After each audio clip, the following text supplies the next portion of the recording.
नमस्कार, मी श्वेता. महाराष्ट्र कॉलिंगमध्ये आपल्या सगळ्यांचं मनापासून स्वागत. प्रत्येकाचं आयुष्य, प्रत्येकाचं भाग्य हे त्याच्या कुंडलीवर अवलंबून असतं असं म्हणतात. आणि याच कुंडलीमध्ये अनेक योग येत असतात. यातलाच एक योग तो म्हणजेच केमुद्रम योग. याविषयी आज आपण जाणून घेणार आहोत आणि आपल्याला मार्गदर्शन करण्यासाठी आज आपल्यासोबत स्टुडिओमध्ये आहेत सुप्रसिद्ध राजज्योतिष यांत्रिक श्री माधव गुरुजी. सगळ्यात आधी आपण त्यांचं स्वागत करूयात. नमस्कार गुरुजी. साईराम. आदेश. आपण विषयाला सुरुवात करणार आहोतच, पण त्याआधी गुरुजींची ओळख मी आपल्याला करून देऊ इच्छिते. श्री माधव गुरुजी यांनी शुक्राचार्य ॲस्ट्रॉलॉजी सेंटर दिल्ली मार्फत त्यांनी ज्योतिषशास्त्राचा विविध शाखांचा तब्बल 16 वर्षांचा अभ्यासक्रम पूर्ण करून राजज्योतिष यांत्रिक ही पदवी संपादित केली आहे. एक गोष्ट आवर्जून नमूद करण्यासारखी आहे ती म्हणजे हा प्रदीर्घ अभ्यासक्रम पूर्ण केलेले महाराष्ट्रात आजच्या घडीला फक्त 7 जण आहेत आणि श्री माधव गुरुजी हे त्यापैकीच एक आहेत. श्री माधव गुरुजी हे रायगड जिल्ह्यातील असून त्यांच्या घराण्याला ज्योतिष विद्याशास्त्रांची 7 पिढ्यांची परंपरा आहे आणि श्री माधव गुरुजी हे 7वे वंशज असून हे कार्य आणि घराण्याची ज्योतिषशास्त्राची परंपरा ते पुढे खूप छान पद्धतीने चालवतायत. तसंच श्री माधव गुरुजी हे कायद्याचे पदवीधर देखील आहेत. प्रतिभा ॲस्ट्रॉलॉजी सेंटर हे पनवेल आणि दादर इथं असून श्री माधव गुरुजी या दोन्ही सेंटरवर आपली सेवा पुरवतात. श्री माधव गुरुजी यांना भेटण्यासाठी आपण पनवेल या सेंटरवर सोमवार ते शुक्रवार या दिवशी तर प्रत्येक शनिवारी आणि रविवारी शिवाजी पार्क दादर इथं त्यांना भेटू शकता. तसंच श्री माधव गुरुजी यांचं मार्गदर्शन आता पुण्यात सुद्धा मिळणार आहे. नोव्हेंबर महिन्याच्या 28, 29 आणि 30 या 3 दिवशी श्री माधव गुरुजी हे पुण्यामध्ये कन्सल्टेशनसाठी येणार आहेत. तरी ज्यांना कुणाला श्री माधव गुरुजी यांना भेटायचे त्यांनी खाली दिलेल्या नंबरवर नक्कीच कॉल करा आणि आपली अपॉइंटमेंट सुद्धा बुक करा. शिवाय गिरनार यात्रा, दत्तपीठ, नर्मदा परिक्रमा, चारधाम यात्रा अशा धार्मिक यात्रा श्री माधव गुरुजी हे नियोजित करत असतात.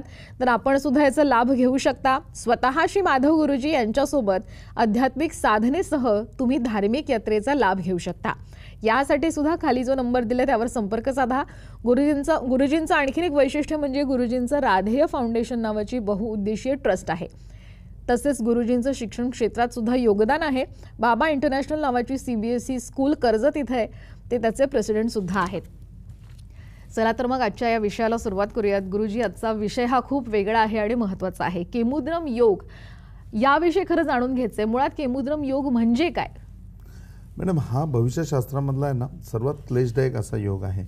म्हणजे की ह्या योगावरती फक्त तुम्हाला क्लेशच ऐकायला येतील आणि याच्यामध्ये खूप सारं विचित्र योग असं याला म्हणलं जातं. आणि हा प्रदीर्घ कालावधीमध्ये चालणारा योग आहे. म्हणजे की बाकीचे जे योग असतात, जसा राजयोग असला तरी त्याला एक लिमिटेशन आहे की तो 10 वर्षाकरता असेल, 5 वर्षाकरता असेल. म्हणजे चांगल्या योगाला जशी लिमिटेशन्स आहेत म्हणजे तशी ह्या योगाच्या बाबतीमध्ये सुद्धा लिमिटेशन आहेत. फक्त ही प्रदीर्घ आहेत, म्हणजे ही जास्तीत जास्त कालावधी चालतात. याच्यामध्ये सर्वात पहिली गोष्ट म्हणजे 7 वर्ष, 14 वर्ष, 21 वर्ष, 28 वर्ष असा कालावधी येतो. आणि याच्यामध्ये हा योग जर 7 वर्षाकरता, 14 वर्षाकरता आला आणि 21व्या वर्षाकरता आला तर ते म्हणजे की भोगण्यामध्ये किंवा त्याच्या पाठीमागे होणारे दुष्परिणाम, ते परिणामामध्येच माणसाचं आयुष्य पूर्णपणे संपून जातं. माणूसच्या आयुष्याला पूर्णपणे कंटाळून जातो. असं या योगाच्या बाबतीत प्रथमदर्शनी बघायला मिळतं.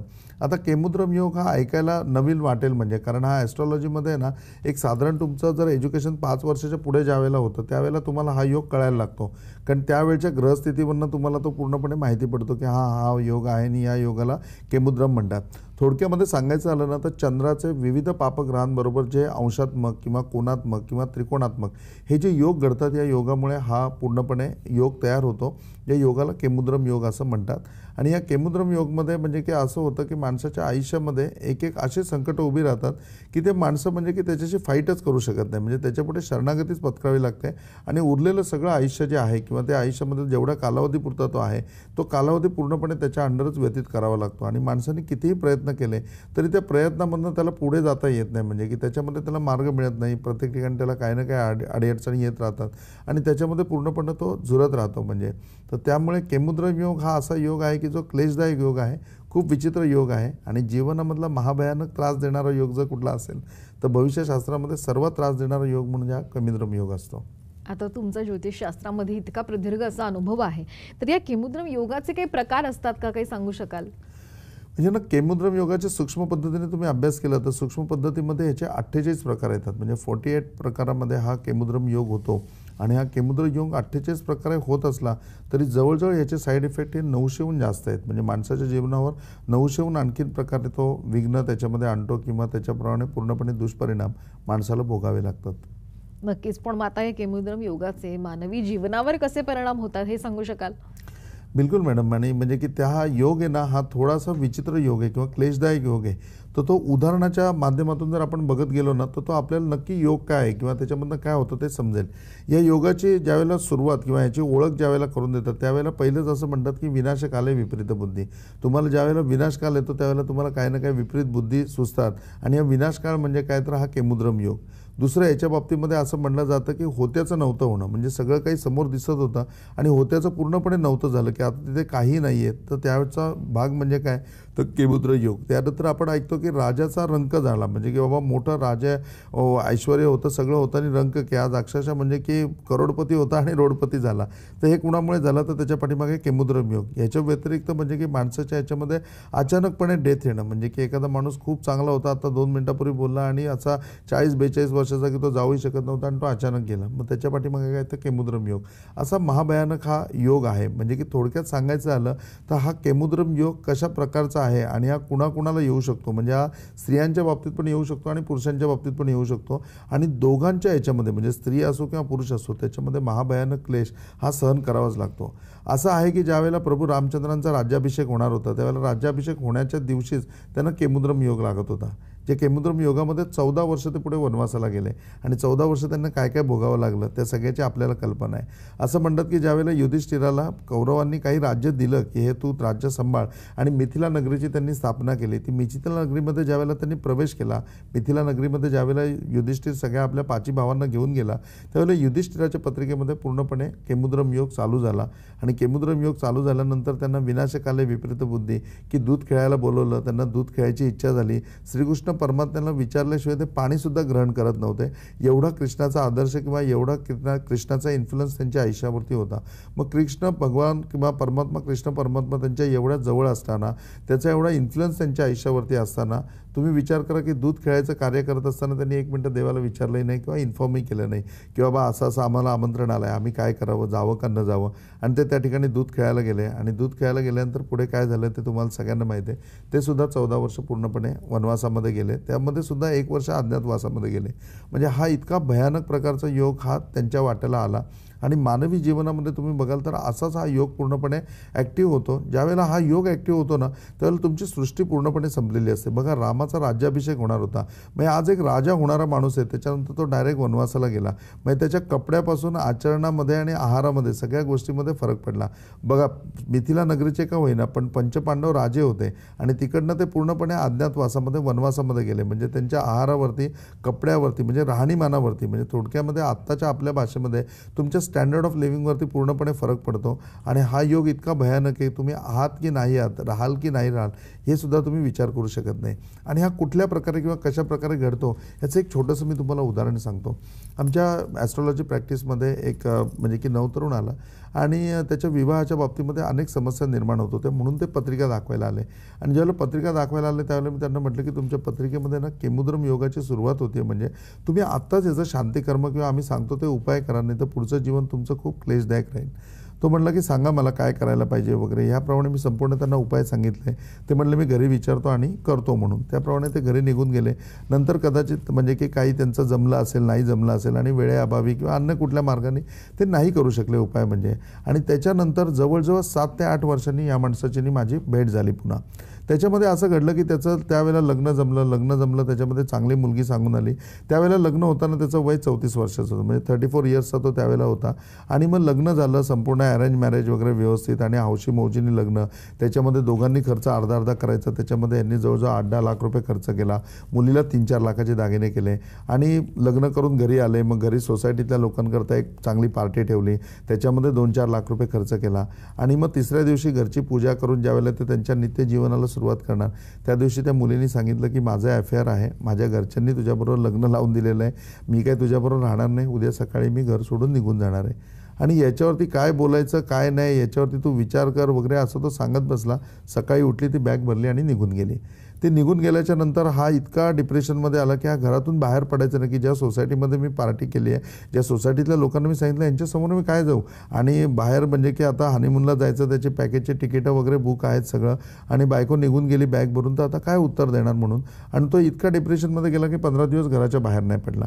आणि 15 दिवसांनी त्यांनी त्या मुलीच्या बापाला फोन केला की अशी घटना घडली आहे, तुमची मुलगी निघून गेली आहे वगैरे वगैरे वगैरे. हे सगळं तिच्या मुलीच्या बापाला सांगितल्यानंतर त्यांनी कदाचित लिगल ॲडवाईस घेतला असेल आणि त्यांनीच यांच्यावरती पोलीस कंप्लेंट केली की माझी मुलगी कुठे आहे, ती तू समोर हजर कर, माझी मुलगी तुमच्याकडे दिलेली होती, तुझ्याबरोबर लग्न लावून दिलेली होती, तिची संपूर्ण जबाबदारी तुझी आहे आणि जिथपर्यंत माझी मुलगी निघत नाही याला तुम्ही आतमध्ये टाका. पोलिसांनी त्याला उचललं आणि कस्टडीमध्ये टाकून दिलं. 8 दिवस पुढचे त्याला जामिनाकरता लागले. 8 दिवसानंतर पुढे कोर्टाने थोडा टाईम घेतला, त्याच्यामुळे 15 दिवस त्याला जामीनच झाला नाही आणि 15 दिवस तो आतमध्ये होता म्हणून त्याची नोकरी पण गेली.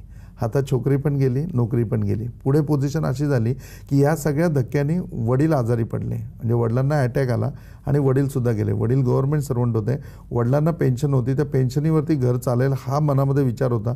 आता वडिलांची पेन्शन पण अर्धी झाली. वडील गेल्यानंतर जो फ्लॅट होता तो वडिलांच्या वडिलांचा होता आणि हे वडील आणि 2 भाऊ आणखीन होते. दुसऱ्या भावाने रिसर्च नोटीस पाठवली की वडिलांचा फ्लॅट आहे, तो फ्लॅट विकून त्याचं 3 भागामध्ये आपण रूपांतर करू आणि तू जर राहणार असशील तर आत्ताच्या किमतीनुसार त्याचे 3 त्या किमतीचे भाग कर आणि आमचे पैसे आम्हाला देऊन मोकळे करा, नाहीतर मग तुम्ही रितसर फ्लॅट विका आणि पूर्णपणे पैशाचं नियोजन करा. मग या सगळ्या गोष्टीमध्ये म्हणजे की आता रस्त्यावरच आले पूर्ण, की पेन्शन अर्धी मिळणार, घर जे आहे ते डोक्यावरचं छत पण निघून जाणार. बायको तर ऑलरेडी निघून गेलेली आहे, बायकोच्या बापाने म्हणजे सासऱ्याने ऑलरेडी कंप्लेंट टाकलेली आहे आणि हा कुठे डिवोर्स घेऊ शकत नाही, पुन्हा लग्नाचा विचार करू शकत नाही, नोकरी नाही, एवढ्या सगळ्या समस्यांनी गांजलेले की आता करायचं काय म्हणजे. आणि या सगळ्या गोष्टीमध्ये 1 ते 1.5 वर्ष गेलं. 1 ते 1.5 वर्षामध्ये तो इतका डिप्रेशनमध्ये गेला की त्याला डिप्रेशन करता ट्रीटमेंट चालू झाली, की तो घरातून बाहेर निघत नाही आहे, तो वेड्यासारखा असंबद्ध काहीतरी बोलतोय वगैरे. याच्यामध्ये 2 वर्षानंतर पहिली घटना अशी घडली की त्यांनी सुसाईड करायचा प्रयत्न केला. कर्मधर्म संयोगाने तो त्याच्यामधनं वाचला, पण त्याच्यामध्ये वाचल्यानंतर मग त्याला एक चांगला वकील मिळाला, त्या वकिलांनी त्याला गाईडलाईन केली, परंतु नोकरी काही मिळाली नव्हती. वडिलांच्या पेन्शनवरती सगळं चाललेलं होतं आणि अशा परिस्थितीमध्ये 6 ते 7 वर्ष गेले. 7 वर्षानंतर त्याला तो कागद भेटला की ज्या कागदावरती हे लिहून दिलेलं होतं की हे उपाय करा. आणि मग तो आमच्याकडे आला. म्हणजे मग ज्यावेळेला आला त्यावेळेला त्यांनी हे 7 वर्षाचा सगळा इतिहास सांगितला. त्यावेळेला मी त्याला सांगितलं की या 7 वर्षामध्ये पुढे अजून 7 वर्ष तुला त्रास आहे, म्हणजे हा 14 वर्षाचा केमुद्रम योग आहे, पण आपण आता त्याचं शांतिकर्म करायला पाहिजे. मग काय शांतिकर्म करायला पाहिजे, त्याला नवचंडी यागापासून आम्ही सुरुवात केली की पहिले याच्यात नवचंडी याग करायला पाहिजे, कारण भगवतीशिवाय दुसरं कोणीही तारू शकत नाही या योगापासून. मग पहिले भगवतीची आराधना करू आपण.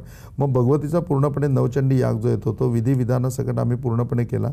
हा नवचंडी याग केल्यानंतर एक एक घटना अशा घडल्या की वडिलांचं मृत्यूपत्र म्हणजे त्याच्या आजोबांचं मृत्यूपत्र निघालं. त्या आजोबांच्या मृत्यूपत्रामध्ये त्यांनी लिहिलेलं होतं की हा फ्लॅट याला पूर्णपणे द्यावा, कारण दोन्ही एका मुलाला मी नोकरी दिली, एका मुलाचं लग्न मी लावून दिलं, तर याच्या बाबतीत मी काहीच केलेलं नाही, तर हा फ्लॅट आहे म्हणजे या मुलाच्या वडिलांना तो फ्लॅट द्यावा म्हणून हे वडिलांच्या व्हीलमध्ये निघालं. त्यामुळे त्यांच्या डोक्यावरती छत राहिलं. त्याच्यानंतर मग पुढे लग्न जमलं, त्याच्या पुढे मग लग्न झालं. या एक एक घटना पार पडत गेल्या. मग त्यांनी विचारलं की आता काय करू. मग आम्ही सांगितलं तू IT चा कोर्स कर. मग IT मध्ये त्यांनी प्रोग्रामिंग कोर्स केला. मग त्याला 2 वेबसाईट मिळाल्या, त्याचं 35-40 हजार रुपये त्याला पेमेंट चालू झालं. मग असं करता करता एका स्टेपमध्ये त्या उपायावरती तो आला. मग पुन्हा लग्न करायची भीती, मग त्यावेळेला त्याला उपाय सांगितलं की हा उपाय कर. मग त्या उपायामध्ये त्याने पूर्ण केलं. म्हणजे त्या पुढच्या 7 वर्षामध्ये ही विस्कटलेली घडी त्याची पूर्णपणे बसली गेली उपाय केल्यामुळे. जर नसते उपाय केले तर 14 वर्ष तो माणूस एवढा पिसला जातो, इतका पिसला जातो या योगामध्ये की 14व्या वर्षी आता योग संपणार असतो, पण त्यावेळेला माणूस पण खंगून संपून जातो. एक तर तो TB पेशंट होतो, नाही तर मग तो सुसाईड करतो. नक्कीच या केमुद्रम योगाविषयी आणखीन जाणून घेणार आहोत, नेमके काय उपाय आहेत हे सुद्धा जाणून घेणार आहोत. पण वेळ झाली एका छोट्याशा ब्रेकची. कुठेही जाऊ नका, पाहत रहा महाराष्ट्र कॉलिंग.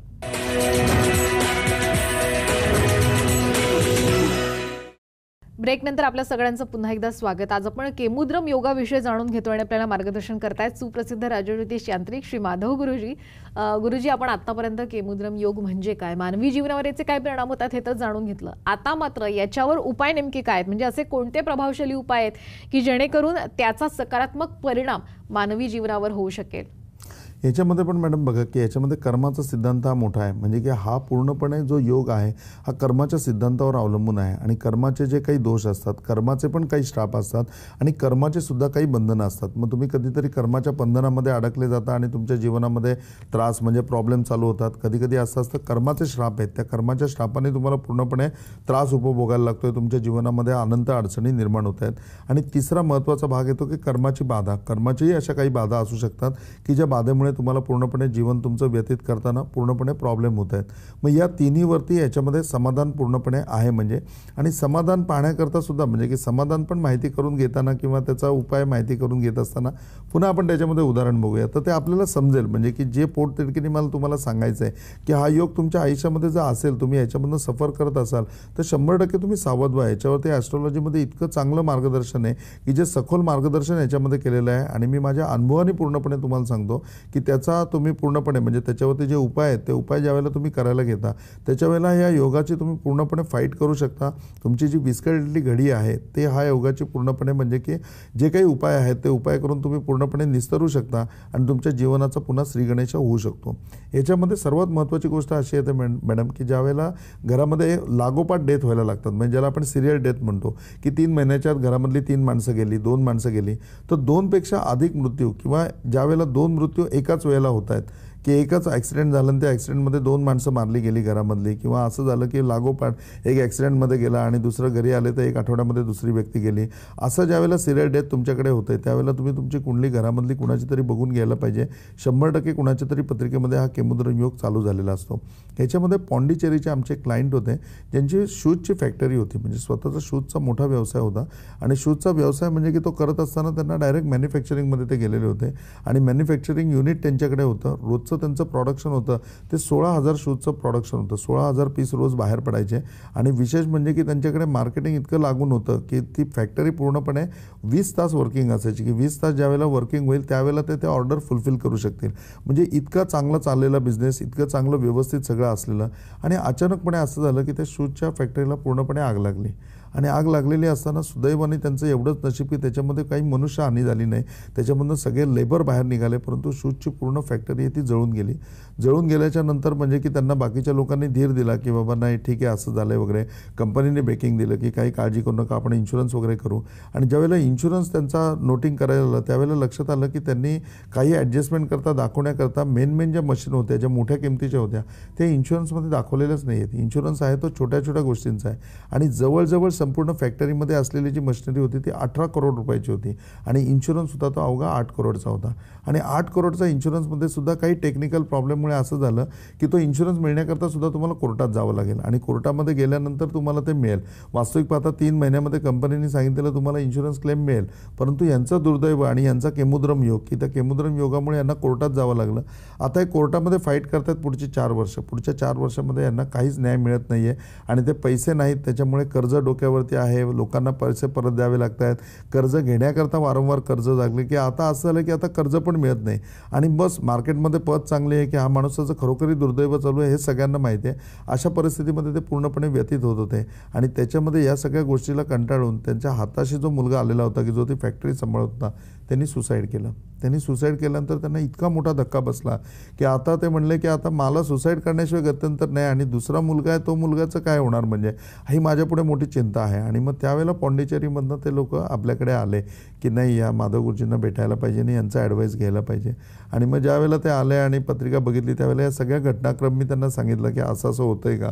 आणि ते म्हणले होत्याचं नव्हतं काय, आता माझं काहीच शिल्लक नाही राहिलेलं, फक्त देह आणि अंगावरचे कपडे. आणि आम्हाला लोक चांगले समजतात, आमची वागणूक चांगली किंवा माझे पूर्वज चांगले म्हणून रिस्पेक्ट आहे म्हणून, नाही तर सगळं काही संपलेलं आहे. म्हणजे त्यावेळेला मी त्यांना म्हटलं की काही काळजी करू नका, आपण आपल्या ह्याच्यामध्ये म्हणजे की नवचंडी याग करू आणि नवचंडी यागाने सुरुवात करू. मग अतिशय चांगला मुहूर्त त्या जो जवळचा होता त्या मुहूर्तावरती आम्ही पूर्णपणे नवचंडी याग केला. त्यांना बोलवून घेतलं आणि नवचंडी याग त्याच्यामध्ये समर्पित केला. नवचंडी याग पूर्ण करून झाल्याच्या नंतर हे झालं की बाबा पूर्णपणे म्हणजे की त्यांना त्यांच्या मित्रापैकी एकाने जो येणारा होता म्हणजे बाहेर होता त्यांनी त्यांना मदत देऊ केली की मी तुम्हाला पूर्णपणे कॅपिटल देतो पण तुम्ही नवीन बिझनेस चालू करा.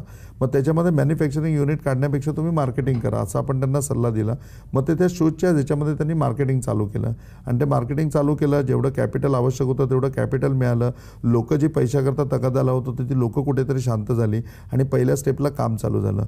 दुसऱ्या टप्प्यामध्ये असं झालं की जो इन्शुरन्सची केस चालू होती त्या केसचा निकाल लागला. त्याच्यामधनं काही का होईना पण त्या 8 कोटी रुपयाचा जो क्लेम होता त्याच्यामध्ये 8 कोटी रुपये आणि तोवरचं म्हणजे की जेवढं लेट झालं तोवरचं व्याज असं साधारण त्यांना 9.25 कोटी रुपये त्याच्यामधनं प्राप्ती झाली. म्हणजे मग त्याच्यामध्ये आम्ही दुसरा उपाय केला. त्याच्यामध्ये याच्यामध्ये आम्ही त्यांचा महामृत्युंजय याग केला. जो महामृत्युंजय याग पार करून झाल्याच्या नंतर या केमुद्रम योगाला पूर्णपणे कुठेतरी मेक मारली जाते, कुठेतरी याचे दुष्परिणाम थांबवले जातात. त्याच्यामध्ये हे झालं की त्यांचा सेकंड म्हणजे दुसरा मुलगा जो होता तो पूर्णपणे ॲक्टिव्ह झाला. तो ॲक्टिव्ह होऊन मग त्याचा विवाह वगैरे या सगळ्या कार्य आणि मांगल्य त्यांच्या आयुष्यामध्ये यायला लागलं. मंगलमयरित्या त्यांच्या आयुष्यामध्ये सुरुवात व्हायला लागली. आणि मग त्याच्यामुळे त्याच्या पुढे उपाय करत गेल्यानंतर अवघ्या 3 वर्षामध्ये या सगळ्या गोष्टी म्हणजे ज्यावेळेला ते आपल्याला भेटले त्यावेळेला ह्या सगळ्या गोष्टींमधून ते सफर होत होते. त्याच्यानंतर अवघ्या 3 वर्षामध्ये या सगळ्या गोष्टींमधून ते कव्हर झाले आणि आता त्यांची स्वतःची पुन्हा शूजची फॅक्टरी आहे. म्हणजे तर हा या केमुद्रम योगाचा एक मी तुम्हाला छोटासा किस्सा सांगितला. याच्यावरचे उपाय जे आहेत त्या उपायाच्या बाबतीमध्ये बघाल तर जेव्हा केमुद्रम योग लागलाय त्याच्या अगोदर तुम्ही आलात तर 100% असेही इलाज आहेत की जे इलाज करून पटापट तुम्ही हा योग पोस्टपोन करू शकता, पुढे घालवू शकता. आणि जर तुमच्या याच्यात चालू झाला असेल, अशा घटना तुमच्या आयुष्यामध्ये घडायला सुरुवात झाली असेल तर मग त्याच्या प्रभावानुसार त्याच्यामध्ये उपाय आहेत. मग त्याच्यामध्ये पंचयागाचे प्रथम उपाय येतात.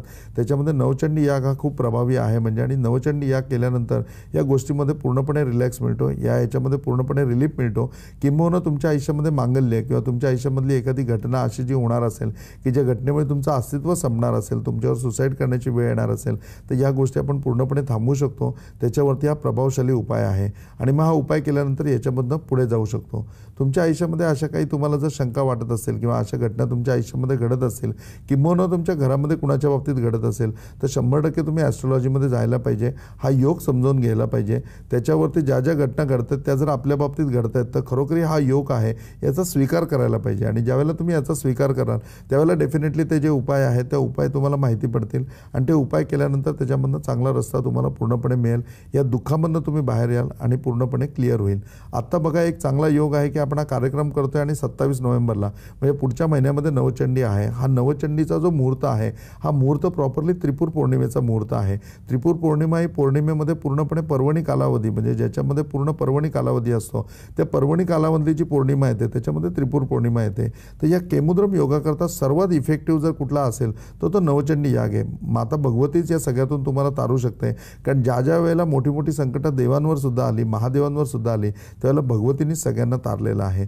तर भगवतीची उपासना, भगवतीची आराधना आणि मग त्याच्यामध्ये भगवतीचा श्रेष्ठ असलेला नवचंडी याग हा याच्यावरती पूर्णपणे उपाय येतो आणि 27 नोव्हेंबरला हा आपल्याकडे पूर्णपणे शास्त्रोक्त पद्धतीने केला जाणार आहे. नक्कीच खूप छान पद्धतीने तुम्ही मार्गदर्शन केलं. खरं अशाच पद्धतीने गुरुजींचं मार्गदर्शन आता पुण्यात सुद्धा तुम्हाला लाभणार आहे. तारीख पुन्हा एकदा लिहून घ्या, 28, 29, 30 नोव्हेंबर या दिवशी गुरुजी पुण्यात असणार आहे.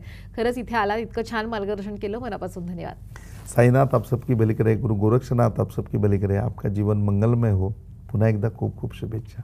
यानंतर महाराष्ट्र कॉलिंगमध्ये वेळ झाली. इथेच थांबण्याची, कुठेही जाऊ नका. पाहत रहा साम टीव्ही.